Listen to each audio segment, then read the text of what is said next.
উঠতেছে। হ্যাঁ, এই রাম! ক্যামেরা উঠতেছে। ক্যামেরাম্যান। সুপ্রভাত বন্ধুরা, কেমন আছো সবাই? আমি কোচবিহার জেলা থেকে মিনু বলছি। আর আমার মিনু ব্লগ চ্যানেলে সবাইকে জানাই অনেক অনেক স্বাগত আর অনেক অনেক ভালোবাসা। যারা আমাকে সাবস্ক্রাইব করে পাশে আছো তাদের জন্য আমার অফুরন্ত ভালোবাসা রইল। আর বড়দের জন্য রইল আমার প্রণাম, আর ছোটদের জন্য রইল আমার ভালোবাসা। এই জানিয়ে আমি আজকের ব্লগটা আমি শুরু করছি। দেখো, শুরুতেই আমি নিয়ে এসেছি মশারির কাজ। তো বসে পড়েছি মশারি সেলাই করতে। এই যে কালকে তো করতে পারিনি, কালকে বলতে পরশুদিন করতে পারিনি, তো সেই কাজগুলো বাকি রয়ে গেছে। দুটো কাজ বাকি আছে, সেই দুটো কাজ করে নিলাম চটপট করে। আর এখানে কিন্তু আমার বর আমাকে অনেকটাই হেল্প করে দিয়েছে, আর বাকি যেগুলো ছিল সেগুলো আমি করেছি। তো তারপরে দেখো সন্ধেবেলা চলে এলাম আম নিয়ে। বাজার থেকে নিয়ে এসেছিলো একাদশীর দিন আম।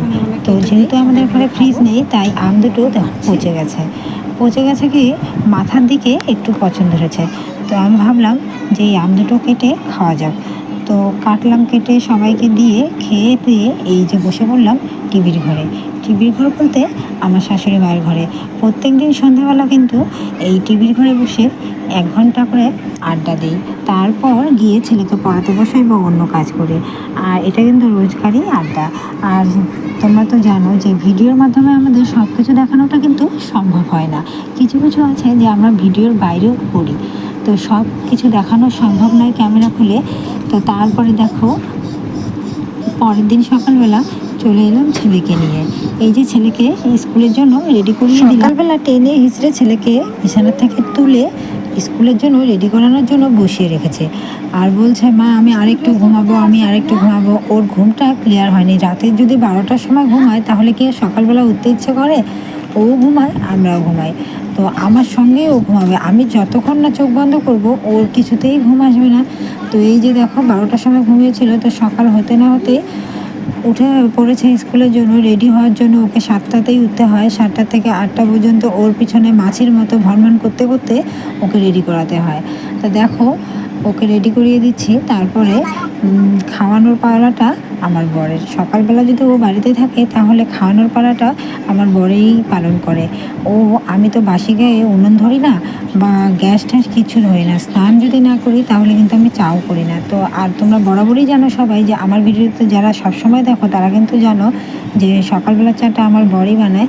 তো ও চাটা করে নিয়ে এসছে ছেলের জন্য। আর আমার ছেলে কিন্তু চা খায় না, চায়ে বিস্কিটটা চিবিয়ে সেই বিস্কুটটা খায়। তার কারণ ও দুধ খায় না, সেটা তো জানোই তোমরা। তো সেই জন্য ওর বাবা ওকে চা বিস্কিটটা খাইয়ে দিচ্ছে। চা বলতে চা নয়, বিস্কিটটা খাইয়ে দিচ্ছে। খাওয়ার পরে আমি ওকে রেডি করে দিচ্ছি। তো আজকে হাতে অনেকটাই সময় ছিল, তো তার জন্য ওকে আস্তে আস্তে রেডি করে দিয়ে আমি একটু বিছানায় বসবো, বসে একটু রেস্ট নেব। বললাম যে তো আজকে অনেক তাড়াতাড়ি রেডি হয়ে গেছিস, তো আস্তে আস্তে বিস্কিটটা খেয়ে তারপরে রেডি হয়ে নে, স্কুলের জন্য যা। তো এইদিকে আমি তারপরে ওর ব্যাগগুলো একটু চেক করে নেব যে ব্যাগে বই ঠিকঠাক ভরানো আছে কি না। তার কারণ স্কুলে গিয়ে যদি বই খাতাই ঠিকঠাক না থাকে তাহলে তো সমস্যা হয়ে যাবে না, স্কুলে গিয়ে কী লাভ। তো সেই জন্য আমি ব্যাগটা চেক করে দেখছি যে রুটিন অনুযায়ী ওর বইগুলো ঠিক আছে কি না। আর রাত্রেবেলায় কিন্তু আমি বইগুলো সব গুছিয়ে রাখি। হয়তো কোনো না কোনো দিন পড়াশোনা করে হয়তো বইটা গুছিয়ে রাখতে ভুলে যাই। তাছাড়া আমি বেশিরভাগ সময়ে আমি ওর বই রাত্রেই গুছিয়ে রাখি। তারপর দেখো বই টই সব ঠিকঠাক আছে। তো আজকে যখন অনেকটা টাইম পেলাম সেই জন্য আমিও বসে পড়লাম ছেলের সঙ্গে। তো দেখো ও ফোন দেখছে, আমিও তাকে দেখছি। আর কিছু কিছু ফোনের মধ্যে এমন এমন র্যামস থাকে বা এমন এমন কার্টুন থাকে না, সেগুলো দেখবে তুমি মন দিয়ে যদি দেখো তোমারও ভালো লাগবে। ও অনেক সময় দেখে, তো আমিও সেটা দেখার চেষ্টা করি। দেখি যখন দেখতে দেখতে দেখি আমারও খুব ভালো লেগে যায়। তো আর এই যে দেখো এইদিকে আমার বড়বাবু রেডি হয়ে দাঁড়িয়ে আছে ছেলেকে স্কুলে নিয়ে যাবে বলে। ওই যে আর আমি ছেলেকে রেডি করিয়ে এই যে পাঠিয়ে দিচ্ছি। আর এখন দেখি গিয়ে যে ওর আই কার্ডটা পড়াতেই ভুলে গেছে।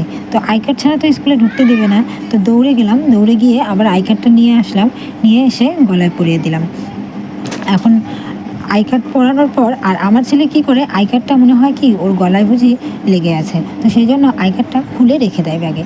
আর তখনই ভুল হয়ে যায়। আই কার্ডটা আমি প্রত্যেক দিন খুলে নিয়ে এসে একখানে রেখে দিই, তো সেখানে না থাকলে পড়ানোর সময় ভুলে যায়।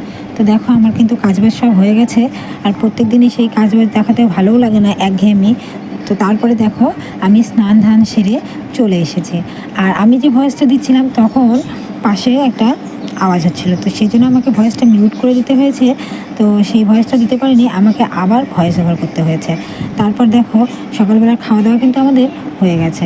আজকে করেছিলাম ওলকচু আছে না, সেই ওলকচুর তরকারি করেছিলাম, মাখো মাখো করে একটু ওলকচুর তরকারি করেছি। আর সিদ্ধ দিয়েছি পটল, ঝিঙে, আলু সব একসঙ্গে, তারপর করলাও ছিল তার সঙ্গে, সব একসঙ্গে সিদ্ধ করে সেটাকে মেখেছি ভাজা লঙ্কা দিয়ে। তো খেতে কিন্তু ভীষণই টেস্টি হয়েছিল।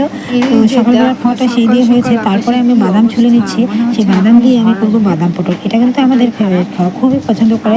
তারপর আমাদের নিরামিষ চলছে এখন। আমার যে শ্বশুরমশাই মারা গেছে সেই কথাটা তো তোমাদেরকে বলতেই ভুলে গেছি। শ্বশুরমশাই যে মারা গেছে সেই শ্বশুরমশাই অস্থি বিসর্জন হবে, তো তার জন্য আজকে যাবে, মানে রোদ আসে না, শুধু ফারাক্কায় যাবে, গিয়ে রথের যে তিথিটা আছে সেই রথের তিথিতে অস্থিটা খাপন করবে। তো তার জন্য আমাদের বাড়িতে নিরামিষ চলছে, তো নিরামিষে এইসবই খাওয়া দাওয়া চলছে।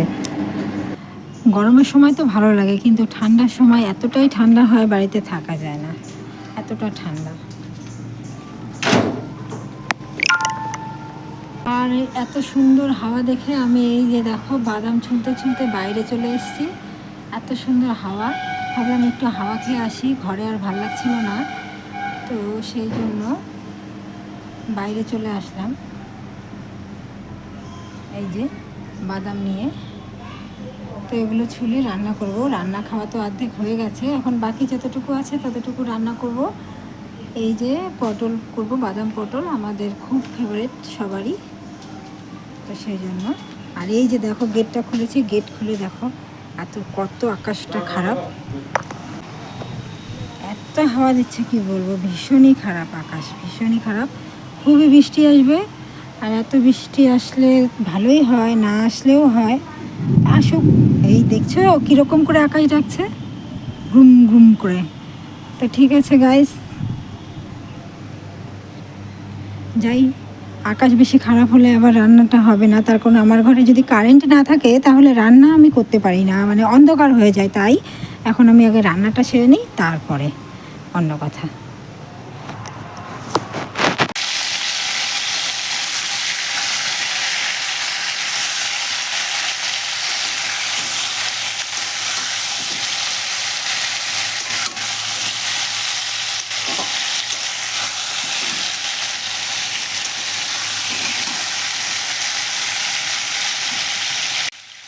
যেহেতু আমার নিরামিষ চলছে তাই বেশি কিছু মশলা কিন্তু আমি কোনো কিছুই অ্যাড করবো না এর মধ্যে। আর আমি যদি বাদাম দিয়ে পটল করি তাহলে আমি ওর মধ্যে কিছুই দিই না, আমি নিরামিষই রান্না করি, শুধু বাদাম দিয়েই রান্না করি, আমার খুব ভালো লাগে, তো সেটাই দেবো। আর দেওয়ার জন্য আমি এখানে রেডি করে নিয়েছি, আর শিলনোড়ায় আমি বাটবো। আর তোমরা তো আগের থেকেই জানো যে শিলনোড়ায় মশলা করতে আমার খুবই ভালো লাগে। তারপরে দেখো, আর এই বাদাম পটলের রেসিপিটা কিন্তু আমি অনেক দিয়েছি এর আগে, তো তোমরা যদি চাও তো দেখতে পারো, আমার আগের ভিডিওগুলিতে আছে। দেখো ঝোল ফুটে গেছে, আমি বাদামটা দিয়ে দিয়েছি, আর খেতে কিন্তু খুবই টেস্টি হয়েছিল, খুব ভালো লেগেছিলো। তো তারপরে দেখো আমার ননদ যাচ্ছে প্র্যাকটিসে, আমাদের খেলোয়াড় ম্যাডাম যাচ্ছে। একটু বলো কিছু। কি এখন বলার সময় নেই, আমার টাইম ওভার হয়ে গেছে। ও, তো তুমি কি খেলতে যাচ্ছ? ফুটবল খেলতে যাচ্ছি, আমি ফুটবল প্লেয়ার। ও তাই রে, কি বাহ, খুব সুন্দর লাগছে তোমার, মানে ড্রেসটাতে খুব ভালো লাগছে। অল দ্য বেস্ট জানো। আমার কালকে ফুটবল ম্যাচ আছে স্টেডিয়ামে, সবাই দেখতে যাবে। হ্যাঁ ঠিক আছে, ঠিক আছে, সবাই যাবা। কোথায় যাচ্ছে? আমি গিয়েছিলাম, সেখান থেকে চলে এলাম। এখন জল খাবেন ঠান্ডা। হ্যাঁ ক্যামেরা উঠতেছে, ক্যামেরাম্যান দেখো আমাদের বাড়ির পিছনের ভিউ, লাখ টাকার ভিউ। হ্যাঁ সবুজ না, সবুজে কিন্তু খুব সুন্দর ওঠে, এই দেখো খুব সুন্দর আছে। গেছিলাম একখানে, চলে এলাম এখন একটু। হ্যাঁ স্পেশাল জায়গায় বলা যাবে না। কেন কোথায় গেছিল? কি ফোনে দেখবি? হ্যাঁ এই এই আচ্ছা, তোমার স্নান হয়ে গেছে? হ্যাঁ তাহলে এখন একটু পড়াশোনা করো, না হলে তো বিকেলবেলা পড়তে চাও না বাবা। এখন একটু পড়াশোনা করো, করবে? কেন? তো আজকের ভিডিওটা এই পর্যন্তই বন্ধুরা, সবাই ভালো থেকো, সুস্থ থেকো এই কামনা করি। নমস্কার।